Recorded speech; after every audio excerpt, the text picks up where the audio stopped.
अयोध्या में शिक्षक दिवस की पूर्व संध्या पर जनपद के 5 शिक्षक सम्मानित। मुलायम सिंह यादव शिक्षक सम्मान में हुए हैं सम्मानित। बता दें कि सपा पार्टी कार्यालय पर हुआ आयोजन समाजवादी शिक्षक सभा करता है। आयोजन सम्मान पाने वालों में श्रीमती रेणु सिंह राजपूत प्रधानाध्यापिका प्राथमिक विद्यालय चचेरा पूरा बाजार, श्रीमती स्मृति यादव सहायक अध्यापक कंपोजिट विद्यालय सुजागंज रुदौली, डॉक्टर सैयद हैदर अली तावीज शिक्षक वसिका अरवी कॉलेज राठ हवेली, डॉक्टर सुरेंद्र नाथ तिवारी प्रधानाचार्य राजकीय इंटर कॉलेज, डॉक्टर राजनारायण केवट एसोसिएट प्रोफेसर नरेंद्र देव कृषि विद्यालय कुमारगंज को मुलायम सिंह यादव शिक्षक सम्मान किया गया है।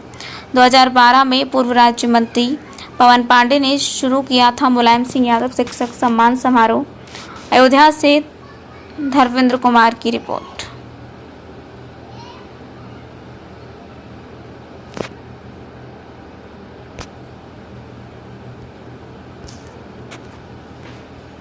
कंपोजिट विद्यालय सुजागंज रुदौली अयोध्या।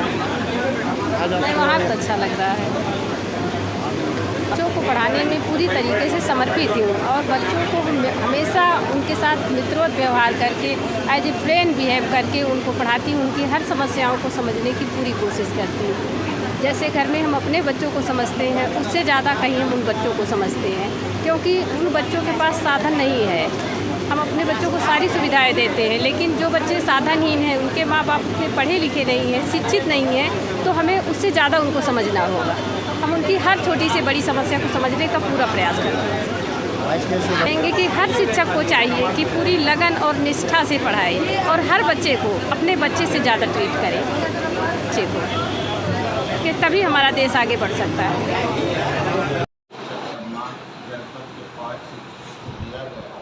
जिसमें प्राथमिक से रेणु सिंह राजपूत, जूनियर से स्मृति यादव और माध्यमिक से डॉक्टर सुरेंद्र नाथ तिवारी, प्रिंसिपल GIC, उच्च शिक्षा से डॉक्टर राजनारायण केवट एसोसिएट प्रोफेसर ND यूनिवर्सिटी और मदरसा अरबी मदरसा राठ हवेली से डॉक्टर सैयद हैदर तावीज को 5 लोगों को दिया गया, जो 2012 से लगातार चल रहा है। अब की 11वें साल में दिया गया है। हर साल शिक्षक दिवस की पूर्व संध्या पर 4 सितंबर को दिया जाता है। ये अनवरत जारी रहेगा। नेताजी के नाम पर समाजवादी शिक्षक सभा आयोजन करती है और पवन पांडे जी पूर्व मंत्री संस्थापक हैं। नेताजी ने शिक्षकों को बहुत कुछ दिया था, इसीलिए शिक्षक नेताजी के नाम पर कोई दलगत भावना नहीं रखता। सारी भावनाएं तोड़ के आज के दिन जुटते हैं।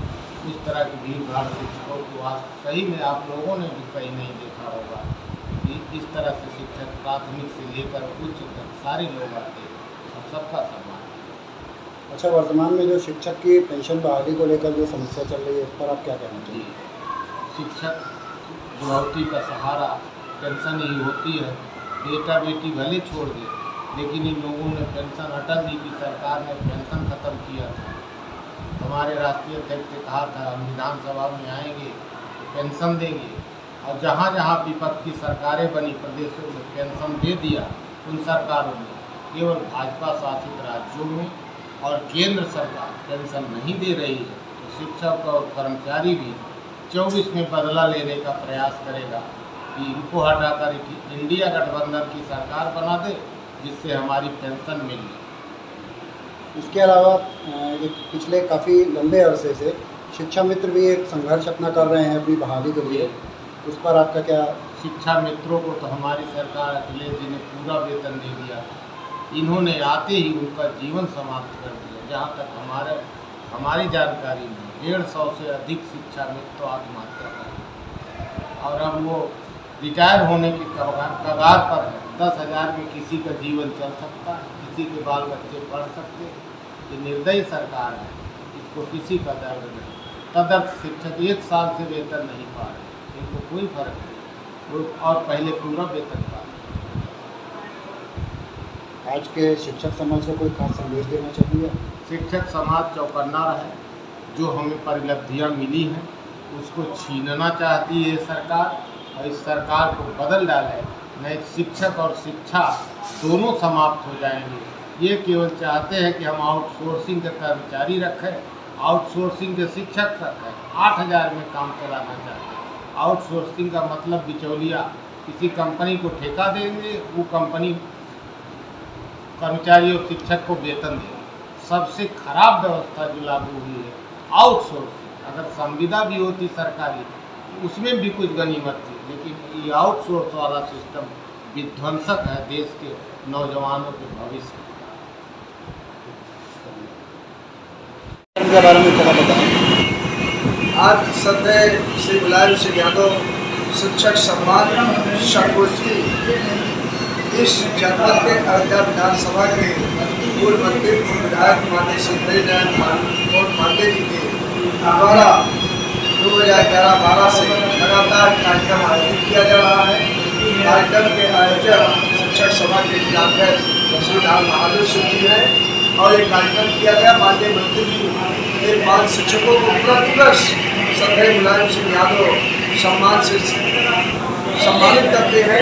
उसी तर्ज पर हर वर्ष के बाद इस वर्ष भी 5 शिक्षकों को पूरे जनपद से उनको घूम करके जान करके 1 महीने तक पूरा अध्ययन करके जो कुछ लोग जो काबिल थे ऐसे काबिल शिक्षकों को आज सम्मानित करने का काम माननीय हरिनारायण पांडे के द्वारा ये किया गया। जो पूरे उत्तर प्रदेश में एक इकलौता जनपद अयोध्या जनपद है और अयोध्या विधानसभा। शिक्षक सभा के इस अवसर पर क्या शिक्षकों के लिए या विद्यालय के अन्य छात्रों के लिए क्या संदेश देना चाहिए? शिक्षक सभा के शुभ अवसर पर माननीय मंत्री जी ने अपने उद्बोधन में स्पष्ट कह दिया कि हमारी उत्तर प्रदेश में सरकार आएगी। और जब 2022 में विधानसभा का चुनाव हुआ था तो माननीय अखिलेश यादव ने अपने घोषणा पत्र में स्पष्ट लिखा था कि हमारी जब सरकार उत्तर प्रदेश में आएगी तो जो शिक्षकों की पुरानी पेंशन भारतीय जनता पार्टी की सरकार ने केंद्र सरकार ने समाप्त कर दिया है उसे बहाल करने का काम करूंगा। माननीय मुलायम सिंह यादव जब उत्तर प्रदेश में मुख्यमंत्री थे, ये संस्कृत विद्यालय के अध्यापक अपनी मांग कर रहे थे कि मुझे माध्यमिक शिक्षा परिषद से जोड़ दिया जाए और भारतीय जनता पार्टी के तत्कालीन मुख्यमंत्री राजनाथ सिंह थे, उन्होंने शिक्षक जो लखनऊ में धरना प्रदर्शन कर रहे थे अपनी मांग को मनवाने के लिए उन्हें चहर चक्र के लाठी से मारा गया और वो जाकर के उस नदी में कूदते थे। शिक्षक आज तक नहीं मिले, लेकिन मुलायम सिंह यादव की सरकार बनने के बाद 24 घंटे के अंदर में उन संस्कृत विद्यालय के अध्यापकों को माध्यमिक शिक्षा परिषद से जोड़ने का काम किया। अभी एक शिक्षक बोल रहे थे जो सम्मानित किए गए हैं। जब मुलायम सिंह यादव की जब सरकार बनी है, सरकार बनने के बाद इन शिक्षकों का वेतन उनके सीधे खाते में भेजा गया और उसके पहले शिक्षकों का वेतन विद्यालय भेजा जाता था और वहाँ का बाबू वो लिख करके देता था। तो तमाम प्रकार की दिक्कतें थी। मुलायम सिंह यादव एक शिक्षक थे, वो शिक्षकों की पीड़ा जानते थे, इसलिए शिक्षकों को सम्मान करने के लिए वो काम के कहा गया। जिसके पाँव में पट्टी भी मारी, कहा जाने और पीठ पाई। ये उत्तर प्रदेश का मुख्यमंत्री, ये घंटी डुलाने वाला व्यक्ति शिक्षकों के बारे में क्या जानेगा? भारत देश का प्रधानमंत्री वो शिक्षकों के बारे में क्या जानेगा? जिसके ना बच्चे हैं ना कुछ है, आज पूरी तरीके से शिक्षा को बाजारीकरण कर दिया गया। आज हम लोग शिक्षकों के बच्चों को पढ़ाते हैं कि पढ़ने के बाद बच्चे इंजीनियर बने, डॉक्टर बने, वकील बने और सरकारी नौकरियां मिल जाए। लेकिन आज उत्तर प्रदेश की सरकार और केंद्र की सरकार पूरी तरीके से सारे लोगों को संविदा कर दिया है। सरकारी नौकरियां सारी समाप्त करके चली जा रही है। इसी तर्ज पर भारतीय जनता पार्टी की सरकार उत्तर प्रदेश में नहीं बनी थी, वो कह रही थी कि मैं सरकार उत्तर प्रदेश में लाइए, मैं सभी संविदा कर्मियों को अस्थायी करने का काम करूंगा। और भारतीय जनता पार्टी उत्तर प्रदेश में सरकार बनती है। सरकार बनने के बाद 31 मार्च 2018 को शिक्षा जो उत्तर प्रदेश में 1.25 लाख थे उनको किनारे कर दिया और भारतीय जनता पार्टी की सरकार ने कहा था कि हम 1 वर्ष में 2 करोड़ों लोगों को रोजगार देंगे। आज एक भी व्यक्ति को रोजगार देने की बात छोड़ दीजिए, आज वो क्या कर रही है, सबको हटाने का काम कर रही है। सारी चीज प्राइवेट कर दे रही, सारी चीज संविदा, डॉक्टर संविदा पर, मास्टर संविदा पर, इंजीनियर संविदा पर, कुछ बचा ही नहीं है इस भारतीय जनता पार्टी के अलावा एक मुद्दा और है शिक्षा मित्रों के लिए आप क्या कहना चाहेंगे? भाई शिक्षा मित्रों को जब हमारी सरकार बनी तो माननीय अखिलेश यादव ने शिक्षा मित्र जो 2000 रुपए पाते थे उनको शिक्षक बनाने का काम किया था, और भारतीय जनता पार्टी की सरकार आते ही उनको निकालने का काम किया। हमारी सरकार आएगी कि उन शिक्षकों का सम्मान करूंगा, उसमें कहीं भी किसी प्रकार की कमी नहीं होगी। सभी शिक्षा मित्रों को पुनः बहाल किया जाएगा। सुप्रीम ने बहाल किया, कोर्ट बहाल किया, उनको छोड़कर तो धरना प्रदर्शन किया, तब उनको कुछ लोगों को ज्वाइनिंग कराए हैं। जो शेष बचे हैं हमारी सरकार आएगी, पुनः उनको शिक्षक बनाने का काम करेगी।